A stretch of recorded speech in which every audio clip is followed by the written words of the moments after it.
Hello दोस्तों, स्वागत है आपका आईएनए न्यूज़ पर। आज देखेंगे देश और दुनिया की बड़ी खबरें। वैक्सीन पर अफवाहों को पीएम मोदी ने किया खारिज। घोटाले का आरोप लगाने वालों को कोर्ट में घसीटेगा राम मंदिर ट्रस्ट। विनिवेश पर हाई लेवल मीटिंग। सरकार ने निजीकरण के लिए चुने 2 बैंक। यूपी में 200 सीटों पर चुनाव लड़ेगी। बिहार में बीजेपी की सहयोगी जेडीयू। जुलाई में 15 दिन बैंक रहेंगे बंद और जुलाई में ही बच्चों को लगेगा टीका। मन की बात में पीएम मोदी की क्या है अपील। देश में कब आएगी कोरोना की तीसरी लहर। सुप्रीम कोर्ट की ई समिति में सभी उच्च न्यायालयों की वेबसाइटों में दिव्यांगों के लिए विशेष पहल। मोदी सरकार किसानों के खाते में भेजेगी 4000 रुपए।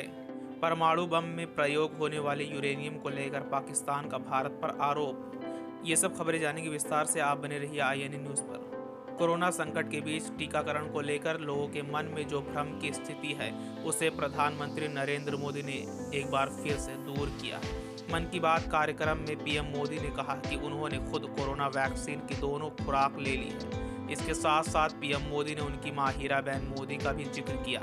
मोदी ने कहा कि उनकी मां करीब 100 साल की है और उन्होंने भी कोरोना के दोनों डोज लगवा लिए हैं। अयोध्या में राम मंदिर परिसर निर्माण के लिए की जा रही जमीन को घोटाले के आरोप लगाए हैं। अब उस पर राम मंदिर ट्रस्ट कानूनी कार्रवाई का मन बना रहा है। इसमें आप नेता संजय सिंह, कांग्रेस महासचिव प्रियंका गांधी समेत अन्यों पर मानहानि का केस भी दर्ज करवाया जा सकता है। फिलहाल श्री राम जन्मभूमि तीर्थ क्षेत्र न्यास इस मामले में कानूनी सलाह ले रहा है।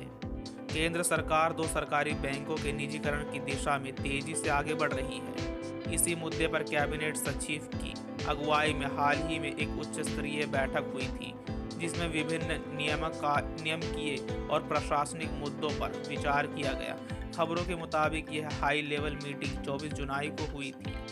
कैबिनेट सचिव की अगुवाई में हुई उच्च स्तरीय बैठक में नीति आयोग की सिफारिशों पर विचार किया गया कि सरकार निजीकरण के लिए इंडियन ओवरसीज बैंक और सेंट्रल बैंक ऑफ इंडिया का चयन किया है। यूपी में कुछ ही महीने बाद विधानसभा चुनाव होने हैं। बिहार में बीजेपी के साथ सरकार चला रही जेडीयू ने भी यूपी के चुनावी रण में उतरने का ऐलान कर दिया है। जेडीयू नेता केशरी त्यागी ने कहा कि जेडीयू यूपी में 200 सीटों पर अपना उम्मीदवार उतारेगी। अगर अगले महीने यानी जुलाई में आपको बैंकिंग से जुड़ा कोई जरूरी काम है तो अभी से अलर्ट हो जाएं, क्योंकि जुलाई में अलग अलग त्योहारों, साप्ताहिक छुट्टियों की वजह से 15 दिन बैंक बंद रहेंगे। आरबीआई के मुताबिक रथ यात्रा, भानु जयंती, बकरा ईद जैसे त्योहारों के कारण जुलाई में 15 दिन बैंक बंद रहेंगे।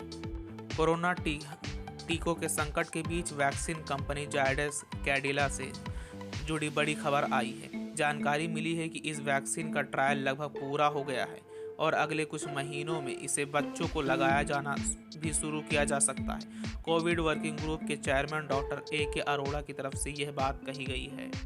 पीएम मोदी ने कहा कि हमारे देश में तो अधिकांश खिलाड़ी छोटे छोटे शहरों, कस्बों, गांवों से निकल कर आते हैं। उन्होंने कहा कि जब टैलेंट, डेडिकेशन, डिटर्मिनेशन और स्पोर्ट्समैन स्पिरिट एक साथ मिलते हैं तब जाकर कोई चैंपियन बनता है। ये सब बातें उन्होंने अपने मन के कार्यक्रम में कहा। देश कोरोना वायरस की दूसरी लहर से अभी पूरी तरह से उबरा भी नहीं है कि तीसरी लहर आने का खतरा मंडराने लगा है। तीसरी लहर कब आएगी, इसको लेकर सवाल अभी भी बना हुआ है। यही नहीं, इस बारे में अलग अलग दावे सामने आ रहे हैं। इसमें कहा गया है कि कोरोना की तीसरी लहर के देर से आने की संभावना है। कोविड वर्किंग ग्रुप के अध्यक्ष डॉक्टर एन.के. अरोड़ा ने कहा कि अध्ययन में पाया है कि तीसरी लहर देर से आने की संभावना है। ऐसे में हमारे पास हर किसी का टीकाकरण करने के लिए 6 से 8 महीने का समय है। न्याय व्यवस्था को आम लोगों के लिए सुलभ बनाने के लिए विशेष पहल की जा रही है। इसी कड़ी में सुप्रीम कोर्ट की ई समिति एक विशेष पहल की है, जहां सभी उच्च न्यायालय वेबसाइटों में अब कैप्चा को दिव्यांग व्यक्तियों के लिए सुलभ है। किसानों के लिए बड़ी खुशखबरी है। मोदी सरकार किसानों के खाते में 4000 रुपए ट्रांसफर करेगी। दरअसल प्रधानमंत्री किसान सम्मान निधि योजना के तहत किसानों के पास 4000 रुपए पाने का मौका है।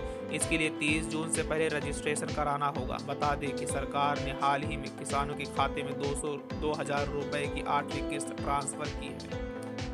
पाकिस्तान ने परमाणु बम बनाने में इस्तेमाल होने वाले यूरेनियम को लेकर भारत पर बड़ा आरोप लगाते हुए कहा कि भारत में अवैध यूरेनियम की बिक्री हो रही है। अंतर्राष्ट्रीय बिरादरी को इस मामले को देखना चाहिए। दरअसल पाकिस्तानी राष्ट्रपति डॉक्टर आरिफ अलवी ने अंतर्राष्ट्रीय बिरादरी से आग्रह किया है कि वो भारत का काला बाजार में हाल ही में अवैध यूरेनियम की बिक्री पर गंभीरता से ध्यान दे।